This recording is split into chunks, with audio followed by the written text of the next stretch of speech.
मैं सिर्फ इतना अर्ज करना चाहता हूं कि एक जगह क्लास लगाई जा रही थी कि खुशियां किस तरह हासिल की जाए, खुशी हासिल करने का तरीका। प्रोफेसर साहब पढ़ाते रहे 1 महीना 2 महीना, आखिरकार एक दिन जब आखिरी दिन था क्लास का, क्लास याद रखिएगा खुशियां हासिल करने का तरीका। प्रोफेसर साहब ने आखिरी दिन ये किया कि तमाम अपने तालिब इल्मों को, स्टूडेंट्स को कुछ गुब्बारे दिए और गुब्बारों के साथ एक मार्कर दिया और कहा कि आप अपने अपने गुब्बारे पर अपना अपना नाम लिख दीजिए। तमाम तालिब इल्मों ने अपना अपना नाम लिख दिया। फिर प्रोफेसर साहब ने कहा कि अब इन गुब्बारों को इस कमरे के अंदर रखाइए। वो तमाम बच्चे अपने अपने नाम लिखे गुब्बारे उस कमरे के अंदर रखाए।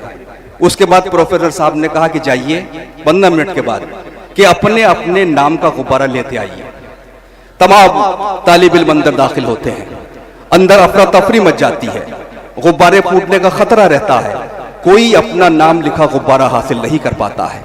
प्रोफेसर साहब उन बच्चों को बाहर बुला लेते हैं और उनसे कहते हैं कि जाइए, इस बार मैं आपको भेजता हूं, आप अपना अपना गुब्बारा किस तरह लाएंगे।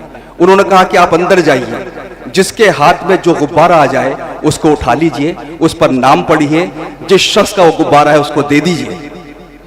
तालिब इल्म ने यही किया। 2 मिनट के अंदर तमाम गुब्बारे, जिसका जो गुब्बारा था उस तक पहुंच गया।